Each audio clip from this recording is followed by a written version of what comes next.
The woman opened the trunk of her BMW, but suddenly felt a chill on her backside. She took a closer look, and saw something strange stuck to her butt. A passerby came over and asked with concern, but suddenly shoved her into the trunk. Then drove off in her BMW. When the woman woke up, she was in the wilderness. The kidnapper was a man. She looked totally confused, because the man in front of her looked like he hated her deeply. Before she could figure out his motive, she was thrown into a car. The rear wheels were suspended in the air. After a series of actions, the BMW rolled downhill and plunged into a lake.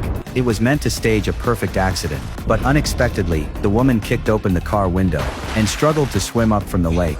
Why would this man go to such lengths against her? Because he believes in paying back every debt. Turns out the woman runs a nursing home. She specifically targets elderly people who have no family.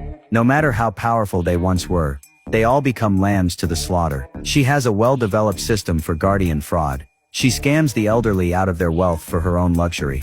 These walls full of seniors are her cash cows. Red means they've been drained. Green means they still have assets.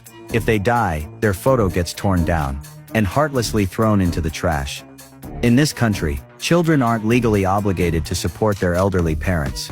For elders who lack judgment and self-care abilities, if no family member steps up as guardian, the court will appoint a guardian, and this woman is a professional guardian. That day, she set her sights on a new target. A woman in her 70s living alone.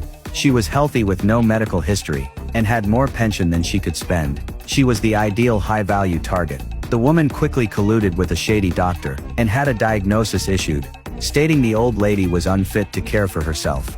The old lady was unaware, and didn't need to appear in court, and the woman obtained guardianship unilaterally.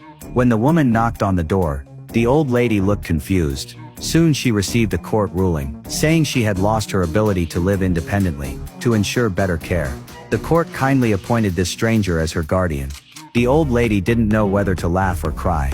The woman quickly applied both threats and persuasion. Either come with me, or go with the police. The old lady was shocked and frightened. She had no choice but to comply.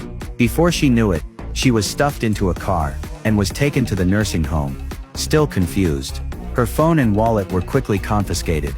By the time she realized what happened, she had lost all personal freedom. Meanwhile, the woman and her assistant went to inventory her house. Watches, funds and bonds. Everything valuable was looted. All furniture was moved out and sold on the street. Antiques were sent to an auction house. Eventually, even the house was mortgaged. Then the woman found a mysterious key behind a drawer. She used the markings to find the bank, and opened a safety deposit box. Inside were luxury watches and gold bars, and a book hiding